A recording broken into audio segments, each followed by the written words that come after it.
In this presentation, I wish to provide you one of the perspectives to address a certain type of characters when reading Shakespeare's works, clowns, or so-called Shakespearean fools.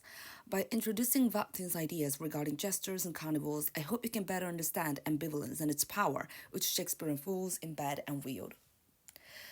The presentation is going to be discussed in the current orders. The role of Shakespeare's fool has been discussed for a long time as a device for various literary functions. At that time, England experienced the great literary revival with the late Renaissance. However, those in power often used theater as a political tool rather than pure art, and Elizabeth I was no exception.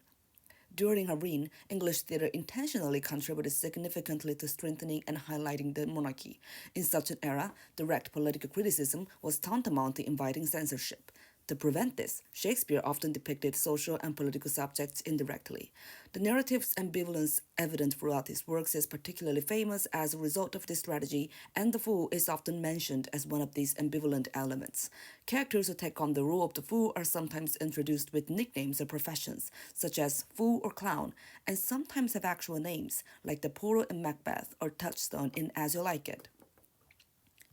Before delving into the consideration of Shakespeare's fool, it is essential to examine the historical context of the medieval fool or court jester.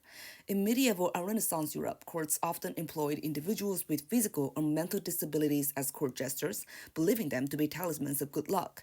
As the mistakes of these individuals became a source of amusement for the elite, jesters increasingly performed artificial acts of foolishness, leading to a unique evolution of their position within the court.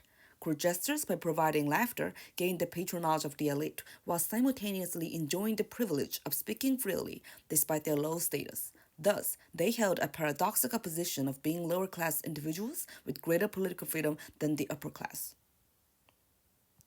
Russian critic Mikhail Bakhtin found the true meaning of communication in the unique characteristics of these gestures for the concept of carnival. He warned against the monologic phenomenon where the concept of the other is eliminated within a single dominant order, proposing carnival as an active form of dialogue that recognizes and internalizes the speech of others. During the medieval period, carnival was a space where the populace could gather and freely engage in active resistance against the existing order just before Lent. In carnival, all hierarchical relationships became nullified, and subversive language, akin to the political satire of gestures, was freely executed under the guise of tolerance. Such an idea is well reflected in one of his works, Rabelais and his world. In the work, Bakhtin discusses the role of laughter in the Middle Ages, emphasizing its exclusive form emphasizing its exclusion from official ideology and social relations. He notes that laughter was confined and removed from religious practices and ceremonies, marked by a serious, somber tone reflective of medieval ideology that focused on themes like sin, atonement, and suffering. Early Christianity condemned laughter, associating jests and laughter with the devil and advocating for unwavering seriousness. Despite this condemnation, the spirit of gaiety and laughter remained in religious rituals. An irony is that they needed to be legalized as a response to their seriousness. As a result, these forms of laughter were adapted to fit into authorized practices as they were all allowed by the church, creating parallel rituals that allowed for joy in a restricted context. In this context, Bakhtin highlights the feasts of fools that was celebrated by lower clergy and students as a representative example of this phenomenon.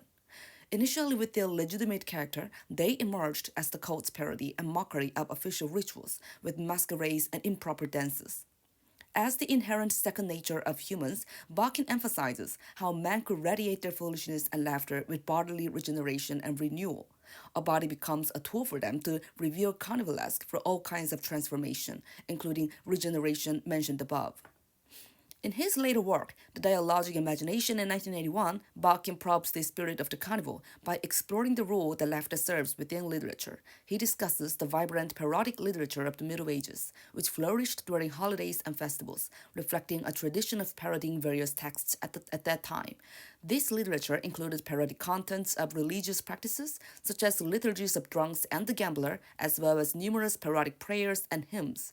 Such reciprocal orientation of the sacred language and the parodic language refers to a blurred boundary between these two languages, addressing this type of interaction's effect as a representative characteristic of Western European literature. Continuing on in the dialogic imagination, Bakhtin indeed explains the role of representative characters that often emerge in carnivals, the rogue, clown, and the fool, as significant types of characters that are often found in the era of low folkloric and semi folkloric. They tend to create their own unique space, which is explained as chronotop in Bakhtin's terminology. Within this world, they possess theatricality in the public sphere or public spectacle, always understood in a metaphorical attitude. Eventually, with this metaphoric and parodic characteristics, they are fundamentally a reflection of others' mode of being, which is, but never directly, as they are never defined in literal forms. Bakhtin thus demonstrates that they have an ability to exploit any position, but only as a mask. Another fact related to this function to note is that during the carnival, everyone is given an opportunity to turn into a clown as one of the participants, while wearing masks by themselves and engaging in metaphorical sense, making their space full of simultaneous subversion and parody. In Bakhtin's lens, the carnival was a space for the collision or exchange. Thus, it implies that the carnival is a completely open space of communication, which is dialogue, where every person, as a kind of clown, can engage in subversive acts and freely enjoy the speech of others as a farce. They become both the clown and the audience, revealing their performances in public spheres.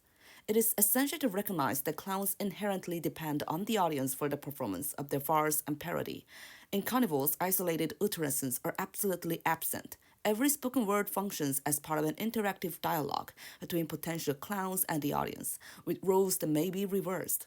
Both readers or viewers in real life also inhabit this dynamic space, engaging with and responding to the clown's performances. Ultimately, Carnival is a completely open space of communication where all people, as a kind of gesture, can engage in subversive acts and freely enjoy the speech of others, again, as a farce or some kind of other unique form of joke, which reveals and displays many kinds of laughter and its subversive powers. The clash of discourses within Carnival was already underway in Shakespeare's time. As the medieval era waned and Renaissance dawned, conflicting values clashed prominently, and Shakespeare was a writer who knew how to capture and literally express the melancholy and bewilderment that individuals could experience in such a tumultuous era. The fool in his work serves as a device to provide laughter to the audience, empathize with their emotions, and boldly reveal political insights as the speech of the other.